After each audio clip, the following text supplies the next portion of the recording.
안녕하세요. 김성길 목사와 함께하는 사람 이야기 제2단원의 G7 과정입니다. 자, 이 시간에는 전 시간에 이어서 7-6회가 되겠습니다.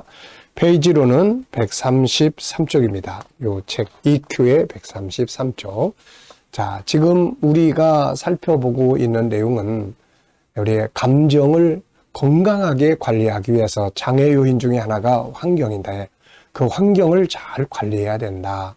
좋은 환경이든 안 좋은 환경이든 그 속에는 부정과 긍정적인 부분 같이 들어있기 때문에 이 환경을 잘 관리를 해야 내 감정이 안정감을 가질 수가 있다 하는 것을 우리가 살펴보고 있습니다. 그래서 지금까지도 우리의 환경 속에 들어있는 장점과 단점, 좋은 환경도 안 좋은 환경도 다 그 속에 부정적인 면, 긍정적인 면.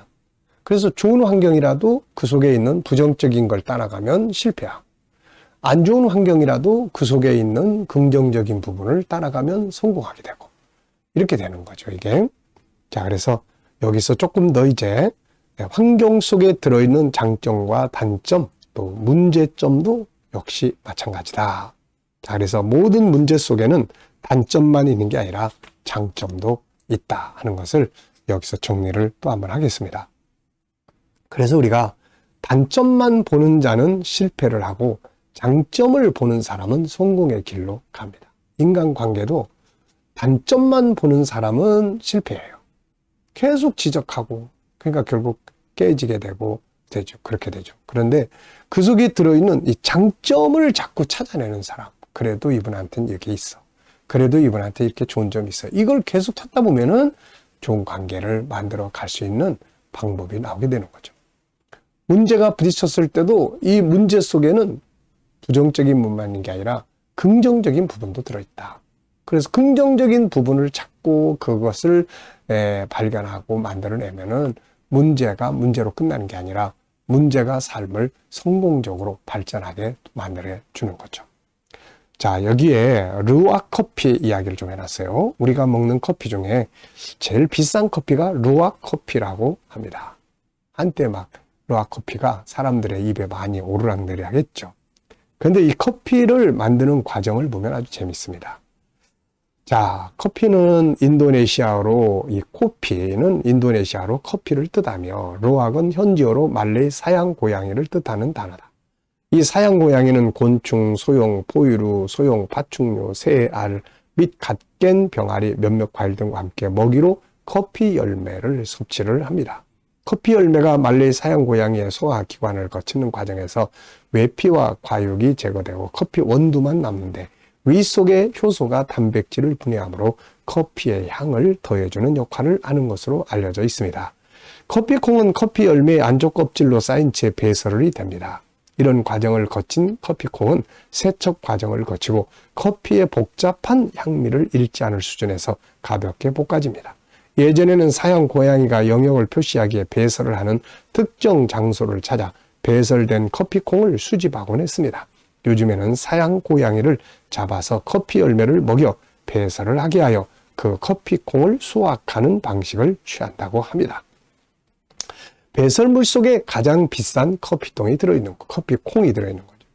자, 쉽게 말하면은 이 고양이가 먹고 싼 똥 속에 이 커피가 들어있는 거예요. 우리는 그걸 먹는 겁니다. 또. 근데 그게 또 제일 비싼 커피라네. 또 한번 생각해 보세요. 이 고양이가 싼 똥 속에서 커피콩을 찾아가지고 우리 또 그걸 먹고 있다. 고양이 똥을 먹고 있는 거죠. 쉽게 말하면. 아니, 그러니까 이게 참 웃기는 거잖아요. 그 더러운, 만약에 그냥 고양이 똥만 있다면은 안 먹을 거예요. 사람들이. 그걸 누가 먹겠어요. 근데 그 안에 있는 커피콩, 요걸 발라 찾아내는 거예요. 이게. 똥 속에 보물이 들어있는 거죠. 배설물 속에 가장 비싼 커피콩이 들어있습니다. 세상 모든 일이 이와 같은 거죠. 세상의 모든 일 속에는 신기하게도 단점만 있는 게 아니라 장점도 또 들어있습니다. 장점의 씨앗들이 들어있는 거예요. 그것이 좋은 일이든 나쁜 일이든 커다란 문제든 작은 문제든 그 속엔 반드시 그 문제, 똥, 요것만 있는 게 아니라 장점, 커피와 같은 장점도 C가 들어있는 거예요. 그 중에서 단점만 찾고 그것에 매달리는 사람은 실패하고 장점이 있다는 사실을 확신하고 그걸 찾는 사람은 그것 때문에 성공하게 되는 거죠. 그러므로 우리는 세상을 살아가면서 어려운 문제를 만날 때 그 속에 들어있는 장점의 씨앗을 찾을 수 있어야 합니다. 에레미야 21장 8절을 보면은 여호와께서 말씀하시기를 보라, 내가 너희 앞에 생명의 길과 사망의 길을 두었노라. 그러니까 우리 앞에는 그냥 한 가지 길만 있는 게 아니라는 거예요. 바로 이렇게 다양한 이제 생명의 길, 사망의 길, 두 개가 있으니까 어느 길로 갈 것인지는 자기가 선택을 해야 되겠죠. 자, 사망의 길만 있는 게 아니라 생명의 길도 있습니다. 문제 속에, 그 문제 안에 사망의 길도 있고 생명의 길도 있어요. 사망의 길로 갈 거냐, 생명의 길로 갈 거냐, 그거는 자기가 선택하는 거죠. 하나님은 우리가 문제들에 부딪혔을 때 답을 찾을 수 있도록 답의 창고를 5개나 주셨습니다. 그러니까 우리가 어떤 문제를 만날 때 그냥 절망적으로만 보지 마시고 그 안에 생명의 길로 가는 거예요. 답을 찾아서 성공하고 발전하는 길로 가는 거예요. 하나님은 우리에게 어떤 문제가 부딪혔을 때 답을 찾도록 주신 창고가 5개인데 첫째는 삼위일체 하나님이에요. 어떤 문제는 성령의 감동을 받으면 다 해결이 됩니다. 문제는 그들은데 내 마음에서 자유가 오는 거예요. 성경 말씀 속에 답이 있고 천국에 답이 들어있고 어떤 거는 이 세상만 쳐다보면 답이 없는 경우가 있어요. 근데 천국을 다 생각하면 거기에 답이 다 들어있는 경우가 있죠. 또 우리 안에 있는 5가지 성품이 답이 들어있고 또 세상의 수많은 정보와 재료와 또 이런 속에서 우리는 답을 찾게 됩니다. 그러므로 우리가 문제 앞에서 한숨만 쉬지 말고 해답의 창고의 문을 열어서 좋은 답, 장점, 합력해서 유익하게 만드는 답을 찾아내는 노력을 해야 되는 거죠. 자, 원래 문제란 힘든 일을 의미하기도 하지만 문제라는 말의 의미를 보면 답을 찾기 위한 주제다, 이런 말입니다. 문제라는 말을 이 한문으로 보면은 맨 앞에 물을 문이 있어요. 물을 문.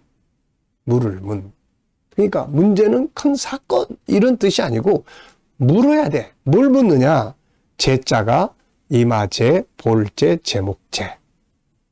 그 속에 들어있는 주제, 제목을 찾아내라는 거죠. 제목을 찾으라는 거예요.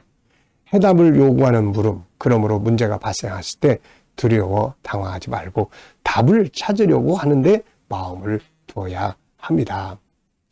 자, 고린도전서 10장 13절을 꼭 기억해 두십시오. 사람이 감당할 시험 밖에는 너희에게 당한 것이 없나니 오직 하나님은 미쁘사 너희가 감당하지 못할 시험 당함을 허락하지 아니하시고 시험 당할 즈음에 또한 피할 길을 내사 너희로 능히 감당하게 하시느니라. 아멘입니다. 자, 저는 이 말씀을 보면서 야, 답은 있구나.